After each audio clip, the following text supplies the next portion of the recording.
অবশেষে দুই কিং একসাথে হলো। এবার নাকি তারা দুজন একসাথে সিনেমা করবে এক সিনেমায়। হ্যাঁ, বলছিলাম শাহরুখ খান এবং শাকিব খানের কথা। দুই খান নাকি এবার এক সিনেমায় কাজ করবে, এরকমটা ইন্টারনেট জগতে বলাবলি করছে সবাই। কিন্তু এটা কতটুকু সত্য?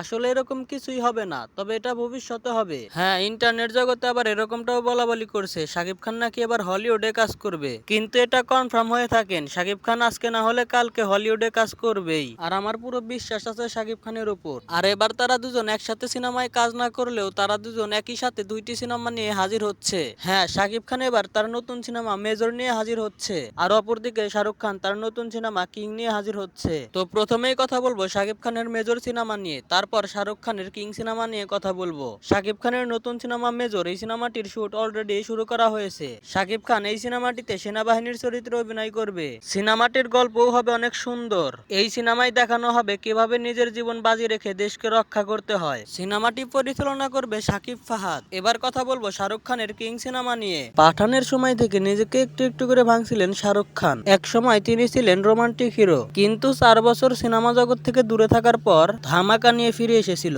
তারপর একের পর এক ধামাকাদার অ্যাকশন মুভি উপহার দিচ্ছে আমাদের। কিন্তু তার নতুন কিং সিনেমার ফার্স্ট লুক ভাইরাল হয়েছে ইন্টারনেট জগতে। এই সিনেমাটির শুট অলরেডি শুরু করা হয়েছে। শাহরুখ খানের এই সিনেমাটি অতি শীঘ্রই রিলিজ করা হবে, কেননা এই সিনেমাটি দেখার জন্য অনেকেই আগ্রহ করে বসে আছে। এই সিনেমাটি করার জন্য শাহরুখ খানকে ওজন কমাতে হবে, সেজন্যই শাহরুখ খান একটু সময় নিয়েছে পরিচালকের কাছ থেকে। এমনিতেও শাহরুখ খান সিনেমা করার আগে কিছুটা সময় নেয় প্রস্তুতি নেওয়ার জন্য, যাতে সিনেমাটি অনেক ভালো হয়। আজকের মতো বিদায় নিচ্ছি প্রিয়।